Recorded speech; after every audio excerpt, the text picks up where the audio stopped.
The sun beat down on the dusty roadside. Michael, driving home from a long day, noticed a shadow. It was a dog lying by the ditch. The dog was thin, ribs showing. Its tail gave a weak thump on the ground.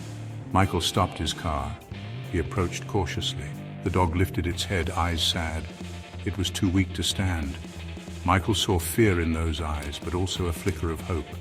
He went back to his car and grabbed an old blanket. He coaxed the dog onto it, gently lifting it into the car. The dog trembled, unsure but desperate. Michael spoke softly, promising safety. As he started the car, he glanced at the dog in the rearview mirror. Those sad eyes watched him.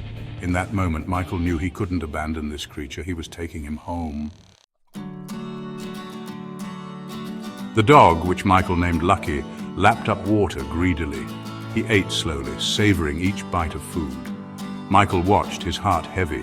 He could only imagine what Lucky had endured. Days turned into weeks. Lucky gained weight, his coat regaining its shine. He followed Michael everywhere, his tail wagging constantly. He slept at the foot of Michael's bed, a comforting presence. Michael built Lucky a doghouse, a warm and safe space. He took him for walks, the fresh air invigorating them both. He played fetch with Lucky, their laughter echoing in the park. Lucky was more than just a pet. He was a loyal companion, grateful for every kindness. He had found a home, and Michael had found a friend. Michael lived alone. He had been lonely before Lucky came into his life. Now his days were filled with the simple joys of caring for another being. Lucky's presence was a balm to Michael's soul. They went for long walks in the woods, Lucky bounding ahead, then circling back to check on Michael.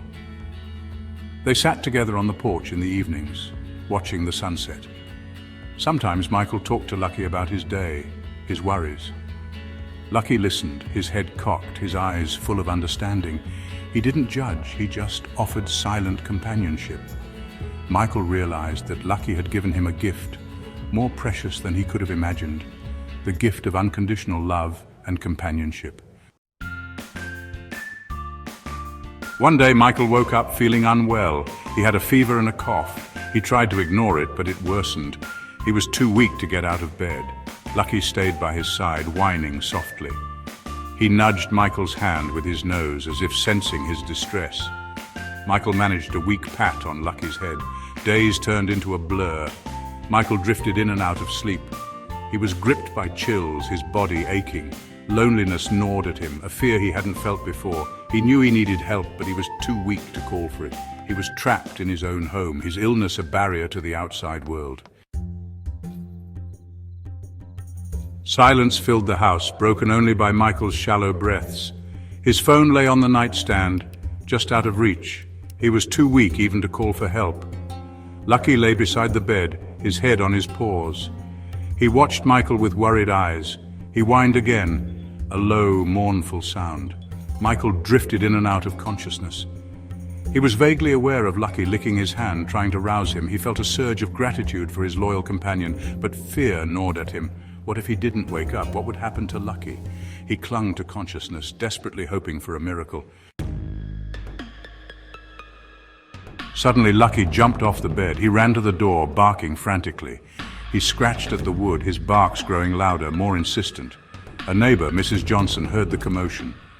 She knew Michael lived alone. Concerned, she knocked on the door, calling out his name. When there was no answer, she used her spare key. She found Michael delirious, Lucky by his side, still barking. Mrs. Johnson immediately called for an ambulance. The paramedics arrived quickly. They rushed Michael to the hospital, Lucky watching from the window, his barks filled with worry. At the hospital, doctors worked tirelessly to stabilize Michael's condition. He was diagnosed with pneumonia and severe dehydration. He remained hospitalized for a week, slowly regaining his strength. Mrs. Johnson visited him, telling him how Lucky had saved his life. Michael smiled weakly. He wasn't surprised. Lucky was more than just a pet. He was his guardian angel, his loyal friend. He longed to go home to see Lucky again. He knew that their bond had only deepened through this ordeal. They had saved each other in their own ways. Finally, the day came when Michael was well enough to go home. Mrs. Johnson drove him, Lucky waiting excitedly on the porch. As soon as Michael stepped out of the car, Lucky rushed towards him, showering him with grateful licks. Michael hugged Lucky tightly, burying his face in his fur. He whispered his thanks, his heart overflowing with love for this incredible dog. From that day on, their bond was unbreakable. They had faced illness and fear together, and their love for each other had only grown stronger. Do you love heartwarming stories about the special bond between humans and animals? Subscribe to Saga Spectrum on YouTube for more inspiring stories like Michael and Lucky's, written by Olalekan Oyewusi.